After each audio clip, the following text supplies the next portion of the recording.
Greetings. I'm Ken Hammond. I'm a professor of East Asian and Global History at New Mexico State University. I'm a member of the Party for Socialism and Liberation and an activist with the organization Pivot to Peace, working to defuse the tensions between the United States and China and create a world where we're not pivoting to Asia with American military assets, but working together for a more peaceful and prosperous world. I'm very happy to be here today as we are celebrating the 75th anniversary of the establishment of the People's Republic of China. And I would just like to take a few minutes here to say something about the idea of socialism with Chinese characteristics, which has been the animating principle in the history of the People's Republic and indeed in the Chinese Revolution overall over the past a little more than a century.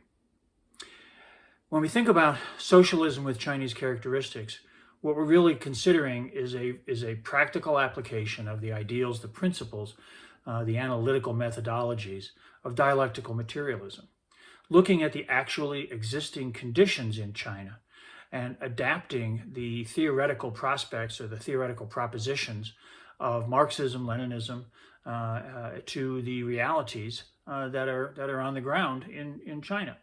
This is a project that began with the establishment of the Communist Party back in 1921 and was a long and arduous struggle. The 1920s was a very difficult period, but finally, by the 1930s, under the leadership of Mao Zedong, the Chinese Communist Party placed itself on a successful path of revolution by understanding the idea that the peasantry were, in a sense, rural proletarians, as Mao described them, and were the natural allies of the industrial working class.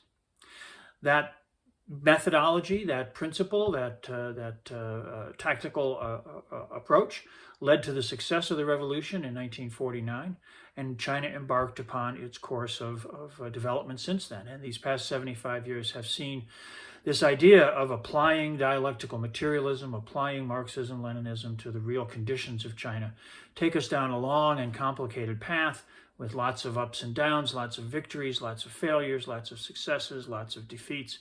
It's been a tumultuous history in many ways, but one which has unfolded along a course aimed at improving the lives of the Chinese people, building a socialist future for China, and creating a system that was based on the public ownership of wealth and its application through the instrumentalities of the Chinese state to improving the livelihoods of the people and raising the standards of living and all that. From 1949 to 1976, this was a very difficult process, a process where tremendous growth was made and housing conditions, healthcare, educational opportunities, all kinds of things were improved and enhanced. But there was a lot of conflict within the party, within society, over what the best path forward was. And this was a period, of course, where culminating with the great proletarian cultural revolution, where different groupings within the party, different interpretations of how best to build socialism came into conflict with one another. That period comes to an end after the death of Mao Zedong in 1976. And since 1978-79, China has been embarked upon a path of reform and opening to the outside. That path has itself had different phases, different periods of time. There was a long period, what we might call accommodation with the West. The idea of reform and opening was that China wanted to develop its economy rapidly, to expand and enhance its productive capabilities. And in order to do that, they needed access to capital, to technology, to other kinds of knowledge and experience from the outside, from the capitalist world. And this necessitated, for a period of time, the 80s, the 90s, even into the beginning of the present century, where China accommodated itself to the global capitalist system. It went along to get the things that it needed for its own development. But about 13 years ago, China entered into what is called the New Era, at this point still under the leadership of Xi Jinping.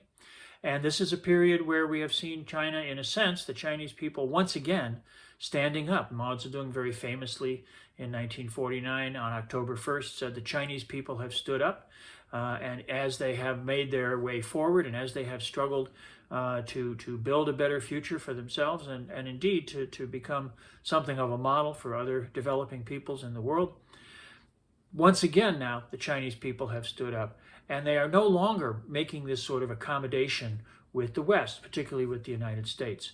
That has led to a period of conflict, a period where the United States has become increasingly hostile and aggressive.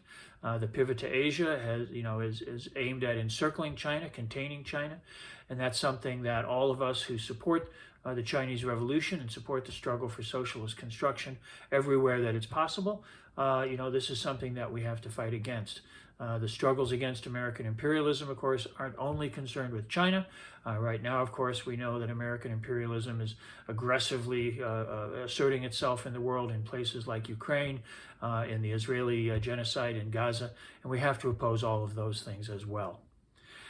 The key to the success of socialism with Chinese characteristics is the maintenance of the socialist core in China. The new era where China is today, this era of reform and opening and the ending of the accommodation with capitalism, with Western capitalism, this is unprecedented territory. China is charting a new path every single day, and it's one in which that struggle, that effort to build a socialist future, we need to support it, we need to encourage it, and we need to congratulate the Chinese people on the wonderful things they have accomplished over the last 75 years. So as I say, it's a wonderful thing to be here today and share this moment with you, and I express my solidarity with the people of China and with all of you comrades who are here celebrating it together. Thank you very much.